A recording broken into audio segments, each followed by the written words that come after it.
Hello everyone, मेरा नाम ब्रिजेश है और आज हम एक नए स्टार्टअप के साथ, एक नई ऊर्जा के साथ हम मिलने जा रहे हैं। हमारे साथ है प्रशांत झा। प्रशांत झा इंजीनियरिंग ग्रेजुएट हैं। इन्होंने बड़ी कंपनियों में काम किया और थोड़े समय बाद इन्हें रियलाइज़ हुआ कि हमें लग्जरी के बदले नेसेसिटी पे काम करना चाहिए। तो आइए जानिए, प्रशांत से मिलते हैं और समझते हैं कि lidar rock gas private limited क्या है। धन्यवाद ब्रिजेश। और मैं आपको बताना चाहूँगा, एक्चुअली अभी लाइडरॉक ग्रुप है। लाइडरॉक ग्रुप के अंदर दो वेंचर्स हैं, Lydrock gas private limited and Lydrock tech private limited, जिसमें मैंने और अवनीश जो को फाउंडर है इस कंपनी के, तो दोनों ने मिल के दो सेगमेंट चूज़ किया आफ्टर कंप्लीटिंग आवर इंजीनियरिंग कि हम किन सेगमेंट में काम करना चाहते हैं। तो उसको हमने पहले डिफ़ाइन किया। तो हमने रिन्यूएबल एनर्जी एंड एक्वाकल्चर को चुना। काम हमने स्टार्ट किया रिन्यूएबल एनर्जी में। रिन्यूएबल एनर्जी में भी हमने वेस्ट मैनेजमेंट सेगमेंट को चुना। वेस्ट एक बहुत बड़ा प्रॉब्लम है पूरे भारत के लिए, तो उसको हमने सॉल्व करने की कोशिश की कि वेस्ट से हम वेल्थ कैसे जनरेट कर सकते हैं, लोगों को तो चैलेंजिंग ये था कि कैसे हम लोगों को जागरूक करें। तो इसके लिए हमने बहुत सारे गवर्नमेंट बॉडीज़ की हेल्प ली, जिन नगर निगम के साथ हमने काम किया अभी तक या जिन पंचायत के साथ काम किया है, वहाँ पे पंचायत के प्रधान या फिर नगर निगम में कमिश्नर्स जो हैं, ब्यूरोक्रेट्स हैं, उनसे काफ़ी हेल्प मिली। तो हमने मेनली स्टार्ट जो अपनी जर्नी की, वो हमने पहला जो अपना काम किया वो आईटीसी के साथ काम किया। तो हमने सहारनपुर नगर निगम के लिए एक प्रोजेक्ट बनाया। वहाँ पे गौशाला थी, तो उनके लिए उनको पहले हमने उनको बताया कि ये जो वेस्ट है, जो काउडंग है और जो फूड वेस्ट वहाँ के कैंटीन से निकलता था आईटीसी के, उसको हम कैसे यूज़ कर सकते हैं, उससे हम कैसे इलेक्ट्रिसिटी जनरेट कर सकते हैं और एक सस्टेनेबल मॉडल क्रिएट कर सकते हैं। सो प्रशांत, एक चीज़ बताओ कि एक आम परिवार, उसके पास यदि अगर दो पशु है तो आपके पास उनके लिए क्या समाधान है?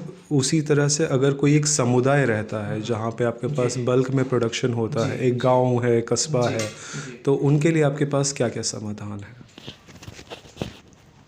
बहुत अच्छा क्वेश्चन पूछा है ब्रिजेश जी ने कि अगर आपके पास दो पशु हैं या फिर आपके पास एक कोई कम्युनिटी है जिसका एक कंप्लीट, या फिर मान कम्युनिटी इन द सेंस कि कोई रेसिडेंशियल कॉम्प्लेक्स है जहाँ पे पूरा वेस्ट कलेक्ट होता है एक सेगमेंट में, एक पॉइंट पे, उसका हम कैसे सॉल्यूशन निकाल सकते हैं। देखिए, अगर आपके पास दो पशु हैं तो हमारे पास एक टेक्नोलॉजी है जिसको हम फ्लेक्सी वेस्ट टेक्नोलॉजी कहते हैं। उसमें बहुत ही आसान है उसको इंस्टॉल करना। उससे क्या है कि आप आसानी से दो गायों का जो गोबर है उसको पानी के साथ मिक्स करके, उसका एक रेशियो है 1:1 का, मिक्स करके आप उसको डाल सकते हैं और वो गैस जनरेट होगा। जो गैस का जो परिमाण है वो इतना होगा कि आप 2 वक्त का खाना अपने 4-5 परिवारों मेंबर हैं, अगर आपके घर में सदस्य हैं, तो उसके लिए आप खाना पका सकते हैं, पहली चीज़।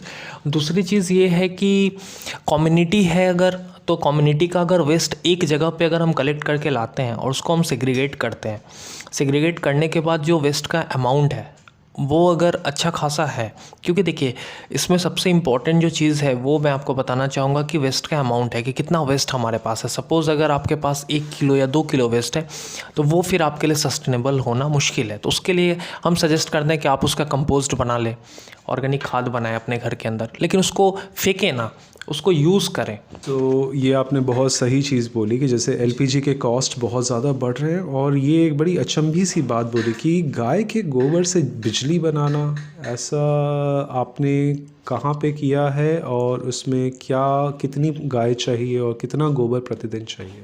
अगर गोबर का अमाउंट हमारे पास कम से कम, अगर मान के चलिए अगर आपके पास कम से कम 500-600 किलो या फिर 1 टन के लगभग है, तो आप आराम से इलेक्ट्रिसिटी जनरेट कर सकते हैं। एक जैसे आपका पार्क है या कॉमन स्पेस है, उसकी इलेक्ट्रिसिटी जनरेट कर सकते हैं। अभी नोएडा के अंदर बहुत सारे रेसिडेंशियल कॉम्प्लेक्स जिसके अंडर हम काम कर रहे हैं, उसमें हम इलेक्ट्रिसिटी जनरेशन मॉडल पे काम करें। बहुत सारे इंस्टीट्यूशंस हैं जिनका वेस्ट निकलता है, बहुत सारे कॉलेजेस हैं।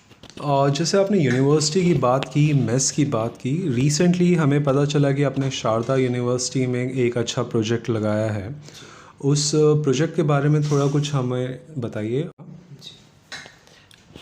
देखिए, अभी रिसेंटली हमने शारदा यूनिवर्सिटी के अंदर एक प्रोजेक्ट लगाया। शारदा यूनिवर्सिटी के अंदर ऑलरेडी पहले कंपोस्ट प्लांट लगा हुआ था। वो लोग वेस्ट को कंपोस्ट करते थे, लेकिन वेस्ट को डायरेक्ट कंपोस्ट करते थे, गैस का कोई यूज़ नहीं करते थे। पहले वो सेग्रीगेशन का प्रोसेस उनका था क्योंकि उनके पास कंपोस्ट प्लांट था।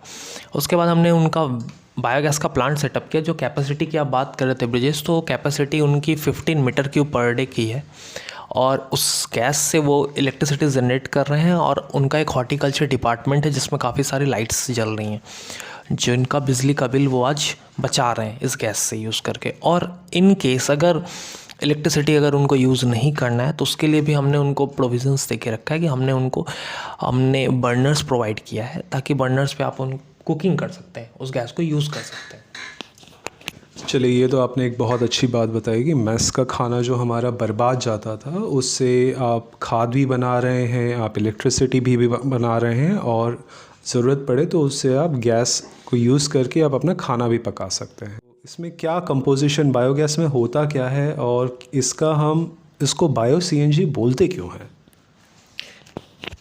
देखिए, बायोगैस के अंदर का जो कंपोजिशन है वो basically it's a mixture of gas. इसमें बहुत सारे गैसेस हैं। जैसे अगर गैस की अगर बात करें तो इसमें मीथेन है, कार्बन डाइऑक्साइड है, 50 to 60%, 65% तक भी मीथेन का परसेंटेज देखा गया है। बाकी 30% के लगभग कार्बन डाइऑक्साइड है, बाकी हाइड्रोजन सल्फाइड है, मॉइस्चर्स है। तो इसमें जो मीथेन गैस है वो हमारी काम की गैस है। मीथेन से हम क्या करते हैं, मीथेन का यूज़ हम करते हैं डायरेक्ट। आप उसको अगर जलाना चाहें अपने कुकिंग पर्पस के लिए तो जला सकते हैं। अगर आपने गैस को प्यूरिफाइड कर लिया, सल्फ़र को रिमूव कर लिया, तो आप इस गैस से इंजन चला सकते हैं। जो इंजन आपका इलेक्ट्रिसिटी मतलब अल्टरनेटर, जिसको हम अपने इंजीनियरिंग टर्म्स में अगर कहें तो अल्टरनेटर कहते हैं, तो अल्टरनेटर से आप अपना इलेक्ट्रिसिटी प्रोडक्शन कर सकते हैं। चलिए, ये तो बहुत अनोखी बात कही आपने। मैं इस वीडियो के बॉटम में लिंक में इसका एक वीडियो डिस्क्रिप्शन डाल दूंगा, लिंक डाल दूंगा, जिसमें आप एक चलता हुआ इंजन देख सकते हैं जो इन्होंने आईटीसी के प्लांट सहारनपुर में लगा रखा है, और उससे बहुत उम्दा किस्म की ऊर्जा इलेक्ट्रिसिटी प्रोड्यूस हो रही है। अब इसके बाद हम चलते हैं बायोफ्लॉक्स के प्रति। आप फ़िश फार्मिंग में भी लगे हैं, और कोरोना के टाइम में आपने बहुत सारे प्लांट सेटअप किए थे। जब लोग दिल्ली से माइग्रेट कर रहे थे, उनके पास रोज़ी रोटी का साधन नहीं था, उस समय हमें पता चला कि आपने कई प्लांट्स लगाए। ये बायोफ्लॉक क्या चीज़ है और आप इसमें क्या काम कर रहे हैं?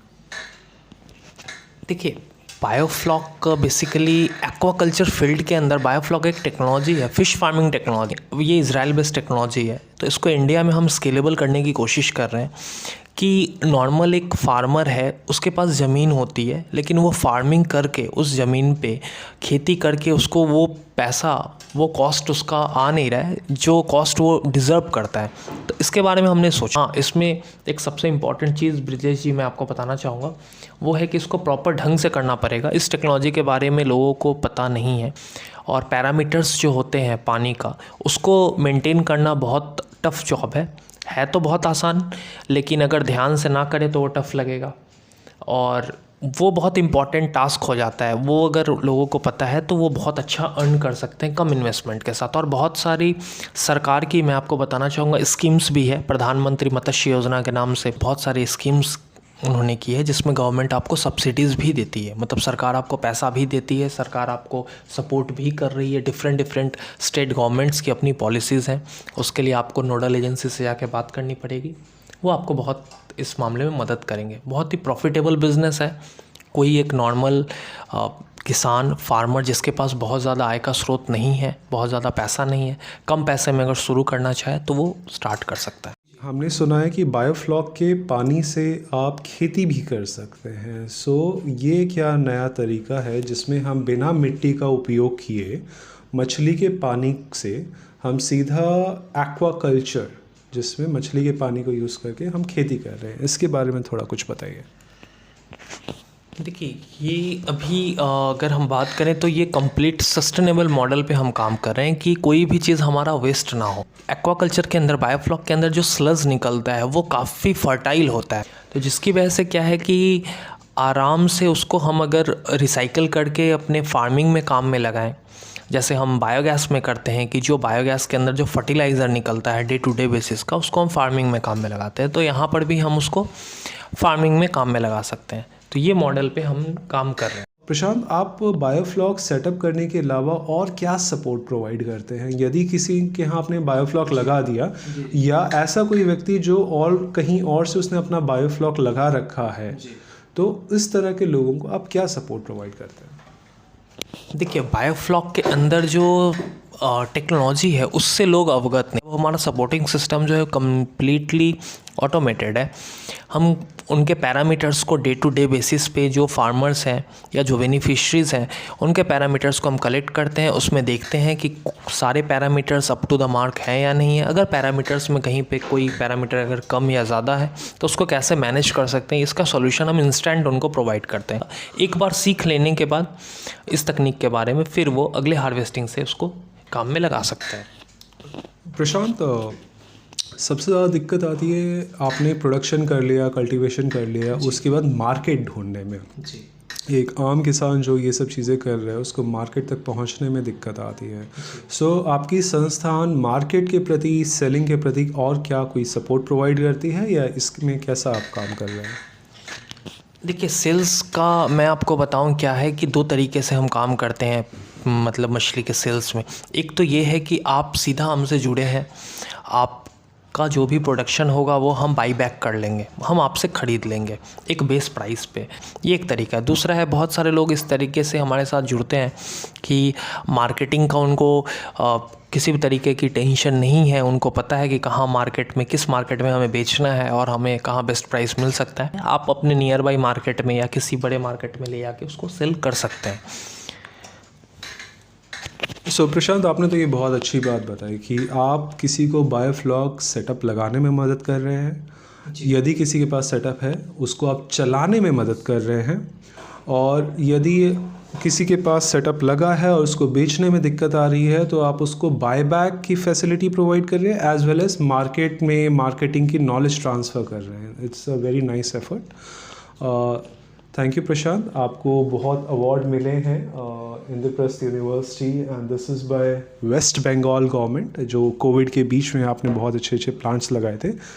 और it's wonderful thing to know कि आप सारा कुछ बायोफ्लॉक में लगने वाली चीज़ें, बायोगैस में लगने वाली चीज़ें आप मेड इन इंडिया कर रहे हैं, और ग्रास रूट लेवल पे सस्टेनेबिलिटी के प्रति आप काफ़ी अच्छा काम कर रहे हैं। हम आपको आगे आने वाले समय की शुभकामनाएं देते हैं। लाइडरॉक से अगर आपको काउंसलिंग चाहिए बायोगैस के प्रति और बायोफ्लॉक के प्रति तो आप प्रशांत से जुड़ सकते हैं। इनका नंबर, व्हाट्सएप नंबर मैं इस स्क्रीन पे डाल दूँगा, और आप इमीडिएटली सारे ब्रोशर्स वगैरह ले सकते हैं। So thank you for your time. Thank you so much.